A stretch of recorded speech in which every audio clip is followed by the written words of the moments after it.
pergunta que muitas vezes a gente faz. E o Philip Yancey coloca isso numa história, num caso que aconteceu com ele, que aí eu vou colocar para vocês também. Um amigo dele, que ele chama aqui de Daniel, nome fictício, chamou ele para conversar e falou: Philip, eu precisava conversar com você, que é o seguinte, você sabe que eu sou casado, tenho filhos pequenos, mas eu estou apaixonado por uma moça. Eu fiquei apaixonado por ela, estou tendo um caso e estou querendo deixar minha mulher, meus filhos e viver essa aventura. O problema é que eu quero saber se depois Deus vai me perdoar. Você sabe que eu sou crente, você sabe que eu sirvo ao Senhor, eu quero saber se Deus me perdoa se eu fizer isso. Aí o capítulo gira em torno dessa ideia, né, dessa pergunta. Deus perdoa? O que ele vai responder para esse amigo dele? O que ele vai dizer para ele? O amigo quer saber. Você está escrevendo um livro aí sobre graça, perdão de Deus, misericórdia. Deus vai me perdoar? Depois eu vou encontrar perdão para isso que eu vou fazer? Antecipadamente ele já quer saber. E qual é a resposta do Yancey? E essa é a questão do livro. Quando a gente anuncia a graça e o perdão antecipadamente, como Deus já fez, as pessoas não podem abusar da graça. Aí ele conta uma história, que eu não sei se é verídica ou se é baseado num romance.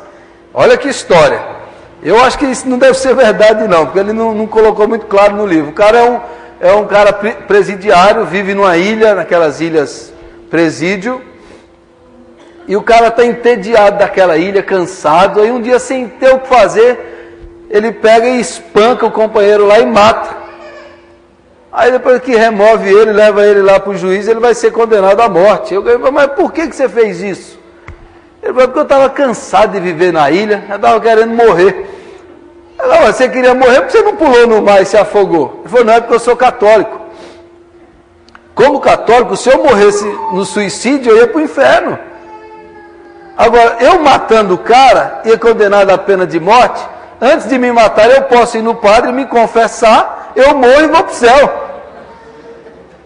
Olha a lógica do cara, não?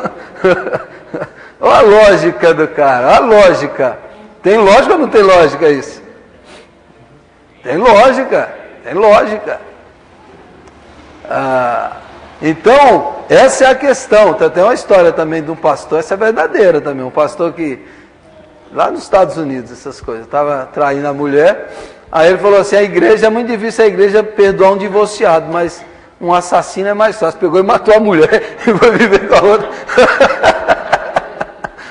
Você acha isso? Então, cara, por divorciado não tem jeito, mas por assassino tem perdão. Olha a lógica da coisa. Então, a lógica maquiavélica da coisa. Então, se ele pode, se tem perdão para ele, por que eu não vou fazer? Que eu não posso fazer. Então, é possível alguém abusar da graça? É possível.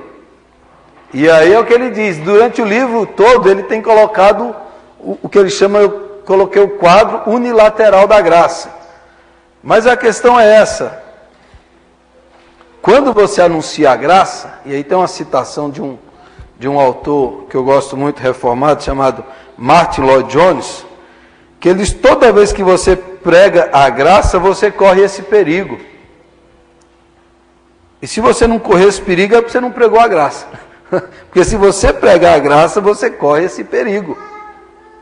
Porque a graça já foi anunciada por Jesus Cristo e vivida gratuitamente por Ele.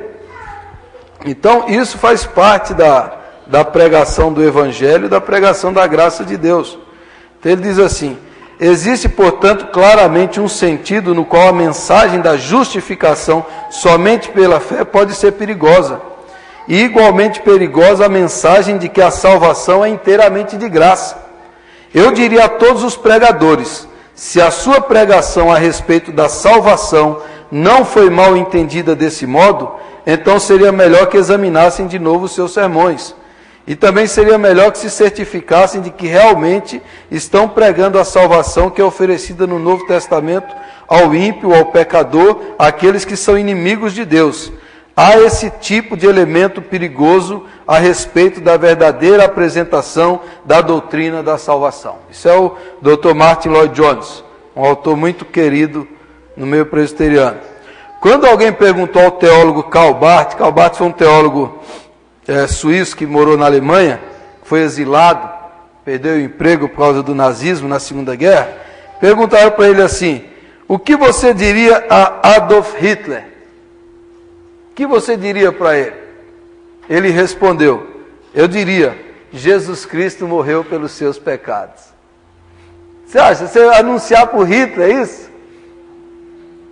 Então é um perigo, porque o Hitler foi um monstro. 60 milhões de pessoas morreram aí na Segunda Guerra, 6 milhões de judeus, né? 60, não sei se, acho que todos, não sei. Culpa de um homem. E você vai dizer para ele assim: Jesus Cristo morreu pelos seus pecados. Não é perigoso o cara abusar disso aí, ele permanecer no pecado, ele fazer a coisa errada, ele ficar usando isso, mas o Senhor vai me perdoar mesmo, Deus vai me perdoar, no final a graça vai me alcançar, eu vou continuar pecando. Essa é a nossa dúvida aqui, né? E aí a resposta, como é a resposta dessa pergunta? Qual é a resposta a essa pergunta? Philip Yancey respondeu da seguinte maneira, que eu acho que é a resposta certa, para o seu amigo lá.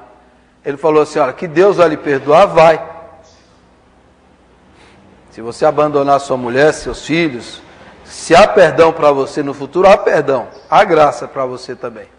A questão é, no futuro, quando você abandonar, quando você sair, você vai querer o perdão? Você vai querer o perdão? Porque para existir perdão, tem que existir arrependimento. O arrependimento é a porta da graça. Você vai querer o perdão? Quando você largar sua mulher, estiver apaixonado pela moça aí que você vai querer? Essa que é a questão do pecado. Que o pecado nos engana, o pecado nos seduz. O pecado entorpece a nossa mente e os nossos sentidos espirituais. A questão é, você vai querer? Aí o Philip Yancey o exortou, mas ele largou a mulher e ele falou: até hoje eu não vi isso aqui na vida dele. Deixar o pecado. Exatamente. O que é arrependimento? É você voltar-se para Deus.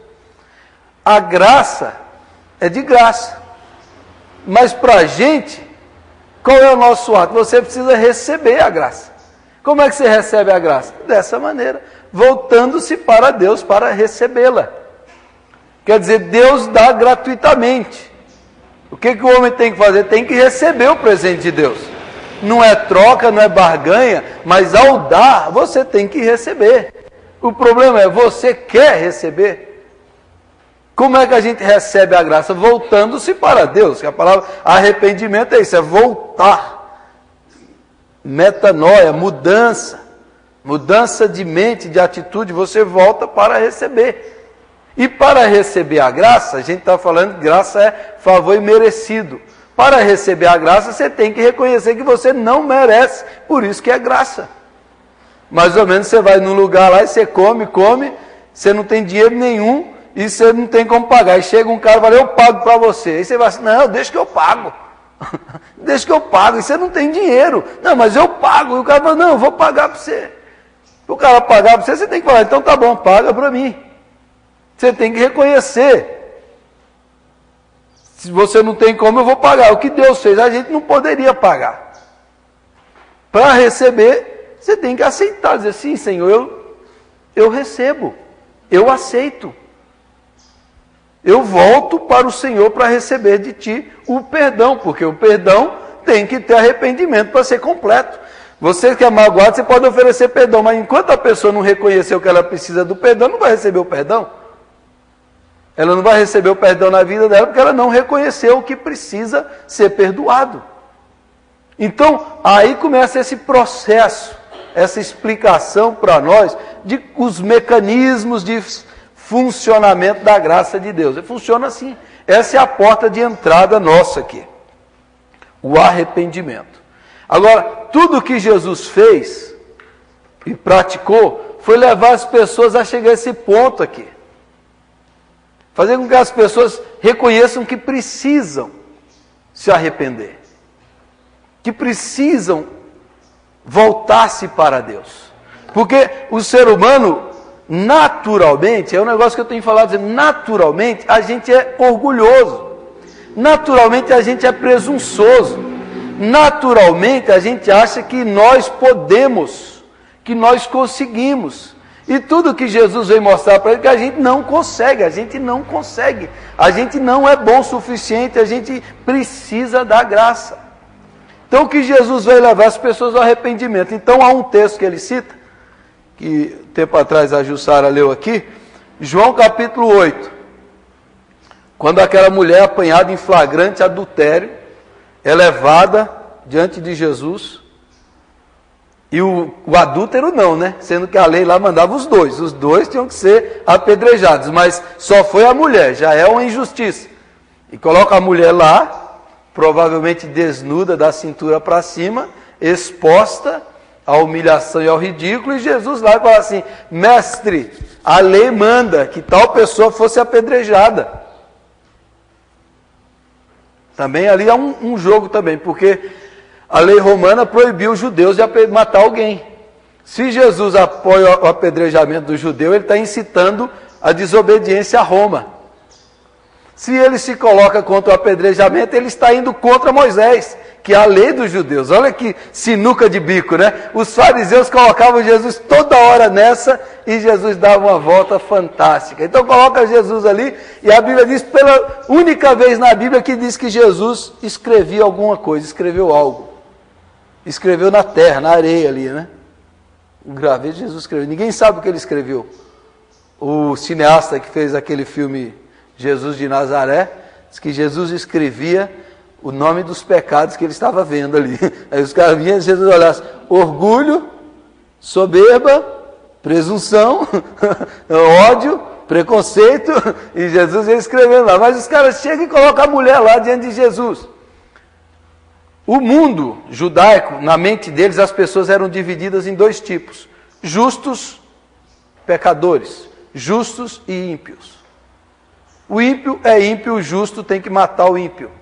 Mais ou menos como funciona o Islã hoje, né? É o fiel e o infiel. Então o fiel pode matar o infiel.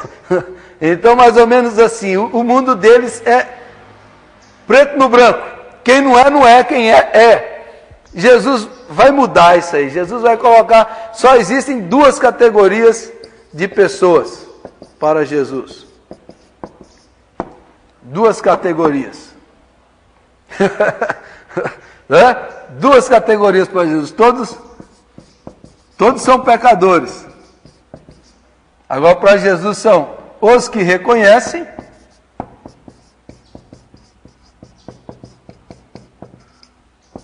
e os que não reconhecem. Essa é a questão. As duas. O que reconhece que é pecador, o que não reconhece que é pecador. Mas aos olhos de Deus é tudo um só. Eu coloquei duas aqui porque Jesus vai mostrar isso. Mas aos olhos de Deus todos são pecadores, todos são injustos. Todos são pecadores, todos pecaram e destituídos foram da glória de Deus. O trabalho de Jesus é fazer com que esses aqui se enxerguem. Por isso que Jesus falava assim e andava assim: o publicano, a meretriz, ele está mais perto do reino de Deus do que o fariseu. Porque a meretriz ali, ela já sabe que ela é pecadora. Se você chegar para a mulher e falar, você é uma pecadora, fala, conte algo novo que eu não sei. Agora, o problema é aqueles que estão querendo matar a mulher. Eles acham que não são pecadores. Eles acham que eles têm o direito de apedrejar. Jesus olha para os homens e fala assim: quem dentre vós não tiver pecado, seja o primeiro que atire a pedra. Aí, Jesus atingiu onde? A consciência. Ele levanta a cabeça, todo mundo foi embora. Jesus falou: mulher, ninguém te condenou? Ele falou: não, eu também não te condeno, vai e não peques mais. Mas o trabalho de Jesus é fazer com que aquele que acha que é são, reconheça que é doente. Reconheça que é doente. Aquele que acha que é justo, reconheça que é pecador. O trabalho do Espírito Santo é convencer as pessoas disso, que nós somos pecadores carentes da misericórdia de Deus. O trabalho de Jesus é que a gente se enxergue. O problema da religião é que a religião tapa os nossos olhos. E a gente vai achando que nós não precisamos disso. Que nós somos bons, que nós somos decentes, que nós somos melhores, que nós somos superiores, que nós não precisamos da graça, que nós temos méritos suficientes. E o trabalho de Jesus é nos revelar quem nós somos. Se enxergue. Essa é a mensagem. Se enxergue. Quanto mais você conhece a Deus, mais você se conhece. E quanto mais você se conhece, mais você precisa da graça de Deus. Quanto mais perto de Deus, mais o homem reconhece que é pecador. Quanto mais longe de Deus, mais cheio de orgulho e presunção ele tem. Por isso que os maiores santos de Deus eram aqueles que diziam: eu sou um desgraçado, um pecador miserável. Esses foram os maiores. Paulo diz, porque esse é o Evangelho, que Jesus Cristo veio ao mundo salvar os pecadores, dos quais eu sou o principal. Ele não está brincando quando ele diz que ele é o principal, ele reconhece que ele é o principal. Se você der uma olhada na história, os homens que andaram na intimidade com ele eram homens que tinham uma consciência de si mesmos tremenda. Se você olhar para Lutero era quase que um psicótico. Se ele vivesse hoje, ele ia para uma clínica psiquiátrica. Porque o cara ele ia confessar com o padre lá, saía, os confessores de Lutero não aguentavam ele, porque o cara voltava para confessar pecado toda hora. Eu lembrei de um. E depois, quando ele conhece a graça, o cara fica... Porque ele tinha uma consciência aguda da sua indignidade. Como Calvino, como Francisco de Assis, como os outros reformadores. Homens que tinham uma percepção da indignidade do seu coração, da necessidade de Deus, da dependência de Deus. Isso é um barulho estranho. Mas, então, aqui é que começa essa coisa. E o arrependimento não é um ato apenas, é uma atitude contínua da vida, uma vida de constante arrependimento. E daí o nosso autor vai explicar isso melhor usando 2 capítulos da Bíblia, que são capítulos chaves para esse tema. Romanos capítulo 6 e o capítulo 7. Abra a sua Bíblia lá em Romanos 6, 7.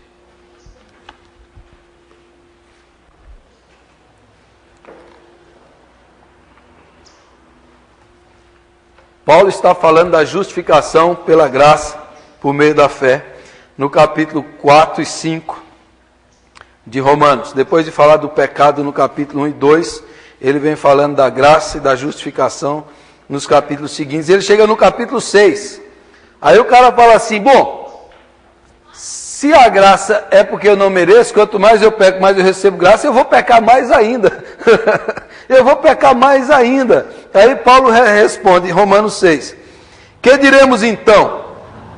Continuaremos pecando para que a graça aumente? Porque se a graça é um favor imerecido, eu vou fazer para não merecer. Eu vou pecar mais. Continuaremos pecando para que a graça aumente? De maneira nenhuma. Na tradução King James, que ele usa, diz assim: Deus me livre. Deus me livre. De maneira nenhuma. Nós, os que morremos para o pecado, como podemos continuar vivendo nele? Ou vocês não sabem que todos nós que fomos batizados em Cristo Jesus, fomos batizados em sua morte? Portanto, fomos sepultados com ele na morte por meio do batismo, a fim de que assim como Cristo foi ressuscitado dos mortos, mediante a glória do Pai, também nós vivamos uma vida nova. se dessa forma fomos unidos a Ele na semelhança da sua morte, certamente o seremos também na semelhança da sua ressurreição, pois sabemos que o nosso velho homem foi crucificado com Ele, para que o corpo do pecado seja destruído e não mais sejamos escravos do pecado, pois quem morreu foi justificado do pecado. Ora, se morremos com Cristo, cremos que também com Ele viveremos, pois sabemos que, tendo sido ressuscitado dos mortos, Cristo não pode morrer outra vez. A morte não tem mais domínio sobre ele, porque, morrendo, ele morreu para o pecado uma vez por todas, mas vivendo, vive para Deus. Da mesma forma, considerem-se mortos para o pecado, mas vivos para Deus em Cristo Jesus. Portanto, não permitam que o pecado continue dominando seus corpos mortais, fazendo que vocês obedeçam aos seus desejos. Não ofereçam os membros do corpo de vocês ao pecado como instrumentos de injustiça. Antes ofereçam-se a Deus como quem voltou da morte para a vida, e ofereçam os membros do corpo de vocês a Ele como instrumentos de justiça, pois o pecado não os dominará, porque vocês não estão debaixo da lei, mas debaixo da graça. Mas debaixo da graça.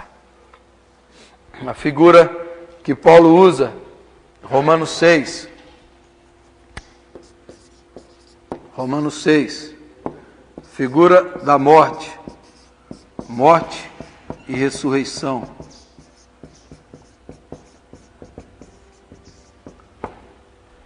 Quando você recebe a graça, você inevitavelmente, para receber a graça, você tem que reconhecer que você não merece.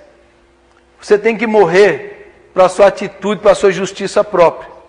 Você tem que dizer assim, eu não consigo jamais. Eu nunca vou ser bom, eu nunca vou ser capaz, eu nunca vou ter mérito. Então, ao receber, no ato de receber a graça, você já está reconhecendo que na sua natureza humana, você não é digno da graça. Então isso significa morte para as nossas pretensões, morte para as nossas comparações, morte para a ideia de que nós somos superiores ao outro, morte para a ideia de que somos melhores do que o outro. Significa morte.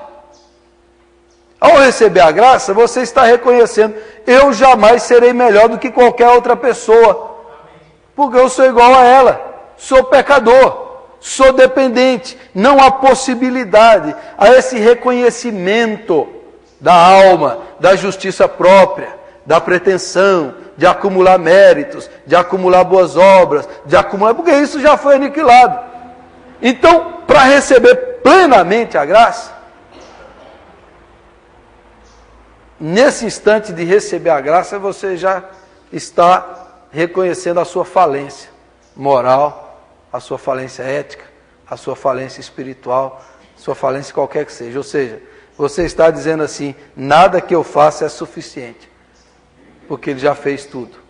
Então, essa é a morte para nós mesmos e a morte para o pecado. E aí Paulo insere esse negócio aqui, esse tema, que é um tema assim, que eu vou tentar explicar agora, a morte e ressurreição. Vamos ver se a gente vai compreender bem essa coisa da morte e ressurreição.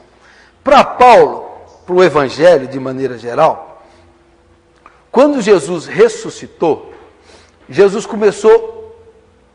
a Bíblia fala isso, né? O Evangelho fala, a nova criação. Deus começou um novo universo. Né? No domingo da ressurreição, Deus começou a criar tudo de novo. Tudo de novo.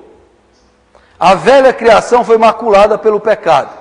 Jesus veio redimir aquela criação e na ressurreição, Deus começou a nova criação. Primeiro dia da nova criação é no domingo, por isso que o memorial dos cristãos não é o sábado, é o domingo. Porque o domingo é o dia da nova criação. Deus recomeçou tudo no domingo.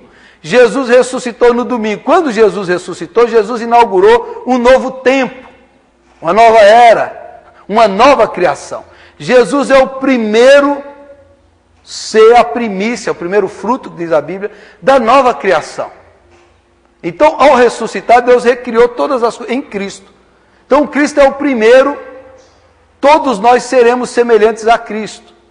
Então, a nova criação já começou, o novo mundo, o novo tempo, o novo céu, a nova terra já começou em Cristo. O reino já chegou em Cristo. Cristo é a plenificação do reino de Deus. Paulo diz, nós vivemos neste mundo, mas com os valores do mundo que virá, da nova criação. Nessa antiga criação que nós estamos, nós temos que viver como se já estivéssemos na nova. O poder da nova criação tem que estar dentro de nós. Então, em Cristo, nós já morremos para a velha criação, e em Cristo nós já ressuscitamos para a nova criação. Então, no mesmo texto, Paulo diz, vocês já estão mortos, e no mesmo texto ele diz, considerai-vos mortos. Porque em Cristo nós somos participantes do novo mundo. Mas ainda estamos no velho mundo. Nós somos da ressurreição, mas ainda estamos num corpo da corrupção. Então o poder do que virá já está em nós, mas ainda não se completou em nós. Então nós vivemos numa tensão. O reino de Deus já chegou, mas ainda não se completou. Nos meios teológicos essa é a expressão. Nós estamos no já chegou, mas ainda não. Já chegou, ainda não. Já chegou a vitória, mas ainda pecamos. Já chegou a ressurreição, mas ainda estamos no corpo de morte. Já temos a vitória sobre o diabo, mas ainda temos que lutar com ele. Já temos a vitória, mas temos que perseverar na luta. Então já chegou, mas ainda não se completou. Nós vivemos numa tensão constante. Então Paulo diz assim, em Cristo nós já somos santos, eleitos, perdoados, justificados, recebemos toda sorte de bênção espiritual, estamos assentados com Cristo nas regiões celestiais, em Cristo. Mas ao mesmo tempo, na vida real, você sabe que você está sentado em lugares difíceis, situações difíceis, você sabe que você não é tão santo assim, que você não vive tão perfeitamente assim, que você tem pecado. Então nós vivemos nessa tensão. A ressurreição de Cristo inaugurou um novo tempo. Nós vivemos no que virá e no que é. Paulo diz, nós somos seres do que virá. Temos que viver a ética do que virá nesse mundo aqui. Mas enquanto a gente não está lá, considerem-se mortos para a velha criação, para o pecado. Considerem-se mortos. Não deixe a velha criação, o pecado dominar vocês, porque vocês são da nova criação. Vocês são do domingo. Vocês não são mais do sábado. Vocês são da ressurreição. Vocês não são mais do pecado. Então essa é a figura. E o batismo, quando a gente batiza, a gente entra na nova criação. Quando vocês foram batizados, vocês estão dizendo, nós somos da nova criação. Nós morremos para o passado e estamos entrando no futuro de Deus. Todo crente, ele está dentro daquele filme, De Volta para o Futuro. Né? Nós estamos voltando para o futuro. Para onde você está voltando? Eu sempre estou voltando para o futuro.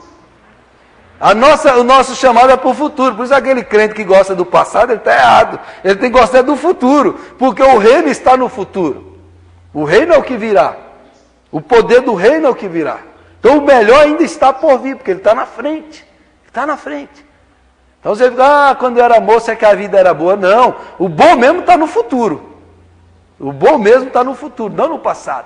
Porque é o que virá. É o que Jesus inaugurou, é o que todos nós teremos. Então, o batismo significa isso. O batismo significa a Santa Ceia que nós vamos celebrar. A Santa Ceia é um rasgo no cronos, no cronológico, no tempo. É abrir um buraco no tempo e no espaço e você ser ligado no passado, quando Jesus celebrou, na ressurreição, mas é você antecipar o futuro. A Santa Ceia é a gente abrir um buraco no tempo e no espaço e dizer, nós estamos entrando numa dimensão sideral, espacial, espiritual, eterna, fora da cronologia humana, e estamos nos ligando pelo símbolo do corpo e do sangue ao passado, há 2000 anos, e estamos antecipando as bodas do Cordeiro, quando aquele futuro será celebrado, e estamos nos ligando com os milhões de redimidos atuais, do passado, do futuro, e juntos estamos participando do mesmo corpo e do mesmo sangue. É uma simbolização profunda, extraordinária, maravilhosa. Estamos entrando na dimensão do eterno, e saindo da dimensão do temporal. Amém? Estou viajando demais ou não? Você está ligado no que eu estou falando? Ou você viajou? Você foi? Eu estava lá, agora já estou lá, pastor. Já misturou todos os neurônios aqui na minha cabeça. Mas está dando para entender, né? Então, essa é a simbolização da morte e da ressurreição. Somos seres do domingo, somos seres da nova criação. O domingo é o 8º dia ou o primeiro dia, porque o 8 é sempre o recomeço, é depois do 7º, é a nova criação, é o recomeço. Deus começou tudo de novo no domingo da ressurreição e todos nós estamos incluídos nessa restauração do universo e da criação de Deus em Romanos 6. A outra figura, além da morte e ressurreição, é a figura da escravidão.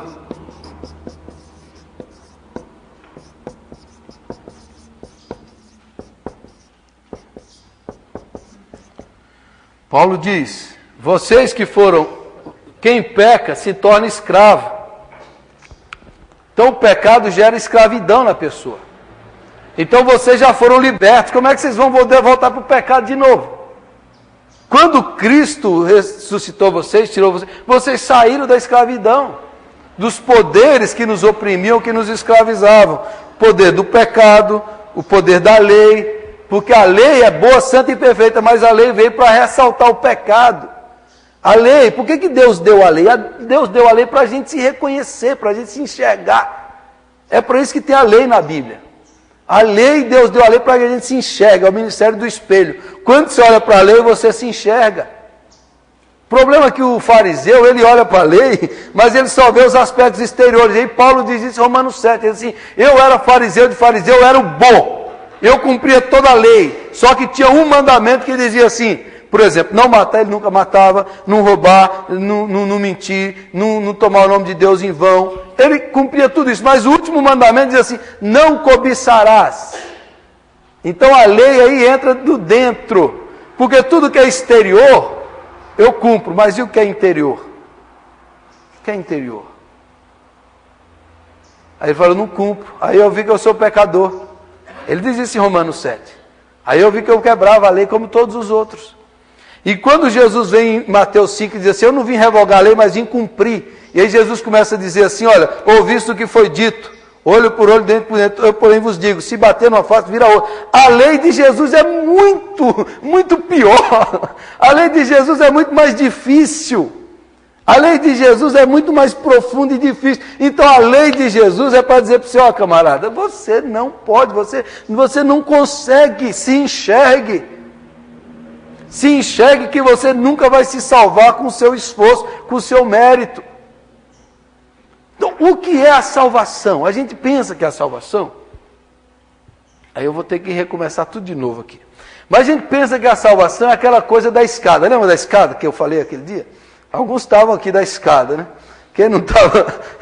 A gente pensa que a salvação é escada, assim. Eu pensava assim quando eu me converti. Eu quase fiquei louco pensando assim, né? Senhor, hoje, essa semana eu vou ser santo. Eu vou subir a escada da santidade. Aí eu fazia uma lista do que eu não ia fazer e do que eu ia fazer. Aí eu começava na segunda-feira, eu subi um degrau. Opa, hoje eu estou bem. Mas um degrau. Aí na terça, quarta-feira já não estava, aí caía. Aí quando eu estava no terceiro degrau, eu caía de novo. Eu falei, mas... Aí começava tudo de novo. Estava subindo, caía de novo. Naquela escada. Que a gente pensa que a gente vai subir naquela escada lá. E a gente vai chegar a um ponto que a gente vai dizer para Deus: eu consegui, olha aí, Senhor, olha o que eu fiz. Isso é mérito, obra, religião. A graça não é assim que funciona. Que a gente pensava, eu pensava que a graça era só quando eu era do mundo. Agora que eu vim para a igreja, agora Deus não vai mais, a graça era um empréstimo. Agora eu tenho que fazer por merecer.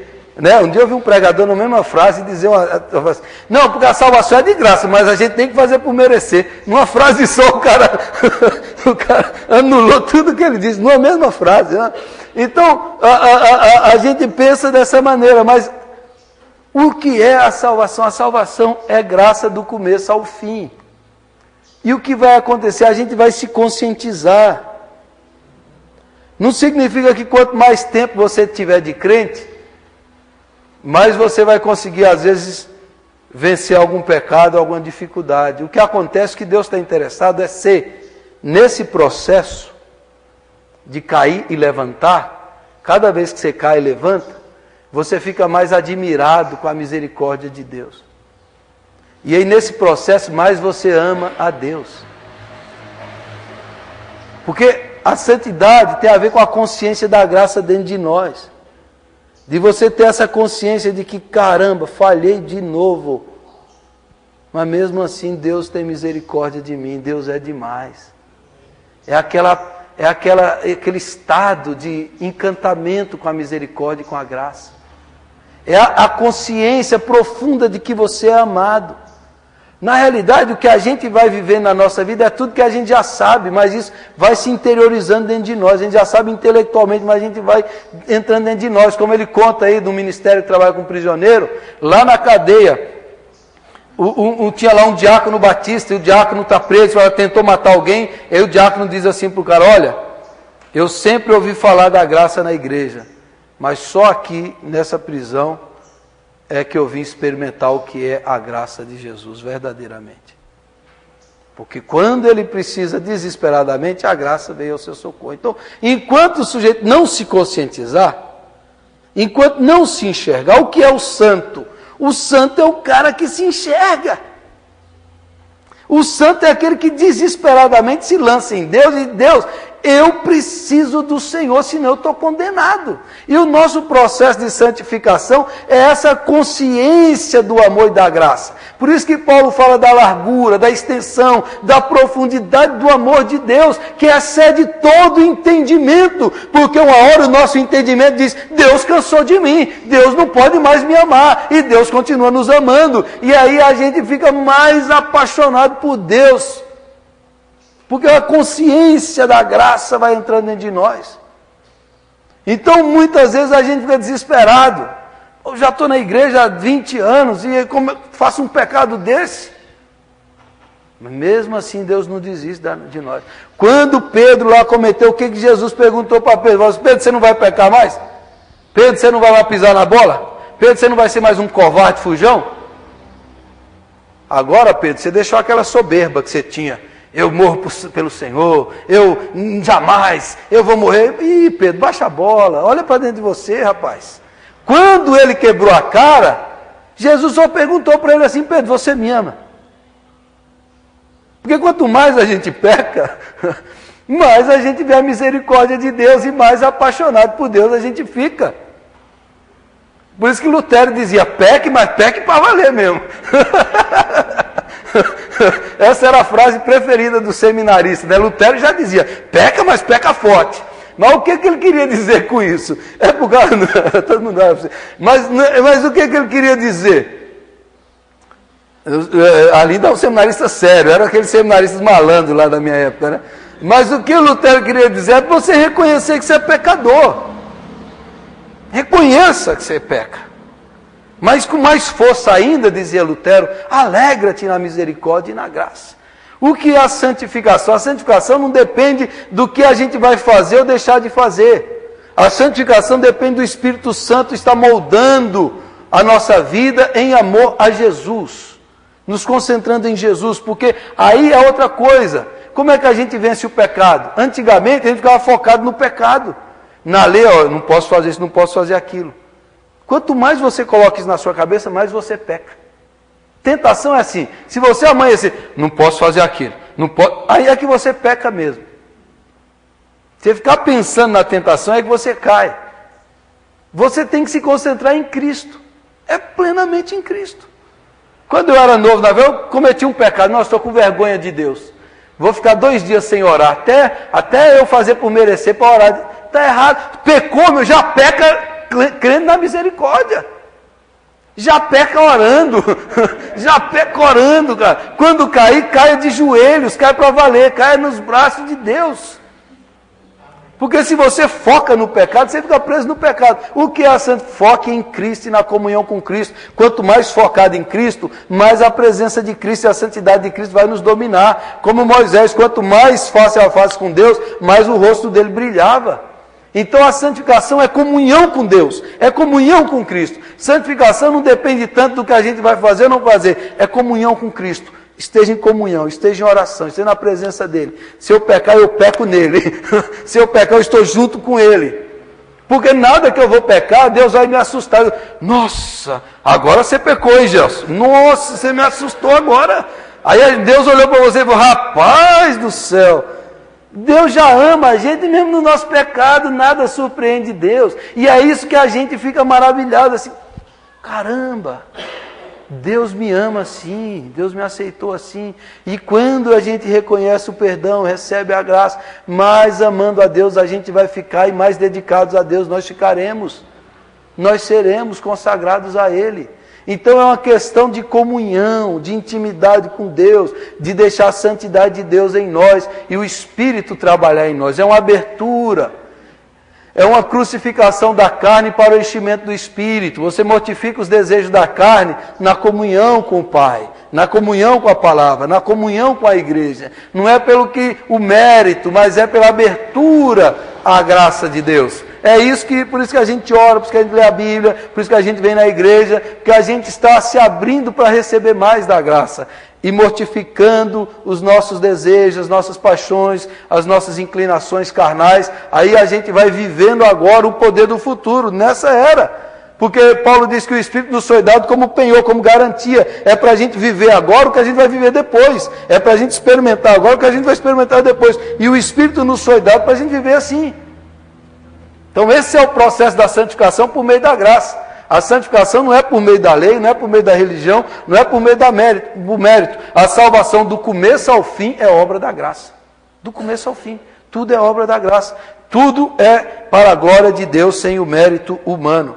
Para que o Senhor diga, esse daí já morreu. A terceira figura que Paulo usa, Romanos 7, é a figura do casamento. Vocês casaram agora. Vocês são noivos. Vocês agora estão na graça. Vocês são casados. Como é que você vai voltar a trair agora? Não é? Você está vivendo no amor. Essa é a figura que Deus mais usa na Bíblia. E a figura lá de Apocalipse, as bodas do Cordeiro, que a igreja é a noiva e o Cordeiro é o noivo. Essa é a figura.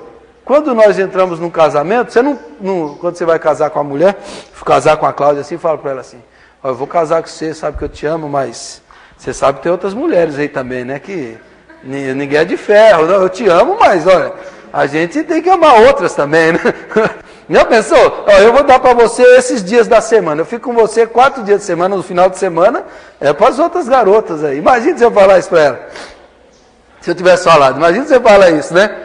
Você recebe um tapa na cara, assim, o que vai dizer para você? É mais ou menos isso que Paulo está dizendo. Se agora você é de Jesus, como é que você vai viver no pecado antes? Porque agora você está em amor a Ele. É uma entrega, é intimidade, é comunhão. E você vai fazer isso por amor. E aí você tem um compromisso no casamento para manter o seu amor. Para manter o seu amor. A gente tem um compromisso com Deus, então a gente tem que ter a disciplina na vida espiritual, mas é por causa do amor. Eu vou para a igreja, eu vou ler a Bíblia todo dia, às vezes eu vou fazer mesmo sem querer. Porque no casamento é assim, tem dia que você não ama todo dia, né? Tem dia que você ama mais, tem dia que você ama menos. Mas você mantém o seu amor e a sua fidelidade. É assim com Cristo. Tem dia que você fala assim, hoje eu não estou com vontade de ir na igreja, não vou. Eu só vou quando eu sentir vontade, vai demorar, né? Eu só vou ler a Bíblia quando eu sentir vontade. Aí que entra a disciplina do amor, do casamento, da oração, da adoração, da comunhão, por causa do amor. Eu falo assim, hoje eu estou com vontade de pecar, eu vou pecar um monte. Não, por causa do amor, por causa da fidelidade. É isso que Paulo está dizendo aqui. Por que a gente vai ser santo se é de graça? Porque olha o que Ele nos amou. Se Ele nos amou tanto, eu vou amar mais Ele. Vou tentar amá-lo mais. E aí Deus entende que a única maneira de transformar o ser humano é pelo amor. Santo Agostinho diz, ele cita, a gente só vai ser bom por causa do amor. A gente não vai ser bom por causa da cobrança, da ameaça da lei. E aí é uma coisa que eu prego, e aí a igreja não entende. Um presbítero uma vez lá em Londrina, pastor, para de pregar esse negócio, senão o povo vai relaxar. pregando de graça, perdão, misericórdia. Tem que pregar pancada, tem que bater nesse povo, o povo é relaxado. O povo não dá de bate nesse povo, pastor. Eu não, irmão. Se ele não vir pelo amor, não vai ser com ameaça. Não vai ser com ameaça. O pastor fica ameaçando o povo para vir na igreja. Se você não vir domingo à noite, Jesus volta e você fica, hein? Porque só vai a igreja, parece que vai o prédio, né? Só vai quem está dentro dessa nave, você vai ficar. Se você estiver assistindo televisão, você fica. Aí o crente fica com medo, né? Vai dizer que você nunca ficou com medo, né? Vou dizer quem foi criado em igreja, então, aquelas ameaças, né? Aqueles medos, e é verdade, é verdade. Então você fica com medo. Ou então assim, se você não vir domingo à noite, o diabo vai te atacar, não é segunda de manhã. Fica com medo, fica com medo. O medo não faz ninguém amar a Deus. O medo pode fazer o sujeito não pecar, isso é verdade. Porque às vezes o cara não comete um crime por causa do medo, o medo serve para isso. Às vezes os nossos filhos a gente apela para o medo, né? Mas o medo livra do mal, mas o medo não faz ninguém amar o bem. A única coisa que faz amar o bem é o amor de Deus em nós. É a graça, é o perdão, é a misericórdia. Que faz a gente amar Deus maravilhados. É a gente se dedicar, se consagrar pelo amor dele. Porque ele nos amou, diz a Bíblia. Ele nos amou primeiro, aí a gente vai amando. A resposta nossa, o casamento, né? Você vai casar com ele, eu sou dele. Ele é nosso e nós somos dele. Eu não posso mais ser de outros deuses. Eu não posso mais fazer outras coisas que ele não gosta. Não é porque ele vai me condenar, mas é simplesmente porque ele não gosta. A Bíblia diz, não entristeça o Espírito Santo que está dentro de você. Quando você peca, você está entristecendo o Espírito. Quando você faz alguma coisa que a sua mulher não gosta, a mulher ficou triste, ela ficou, sim, vou ter que consertar. Mais ou menos assim, esse relacionamento. Um relacionamento, uma coisa é religião que a gente faz. Eu vou na igreja para Deus me dar isso. Isso é religião. Relacionamento é eu vou lá porque eu amo a Deus. Eu vou agradecer. Eu vou viver gratidão porque Ele já me salvou, Ele me perdoou, Ele me purificou, Ele já me resgatou, mesmo um pecador miserável. Então tudo que eu faço agora é em gratidão a Ele. É resposta a Ele.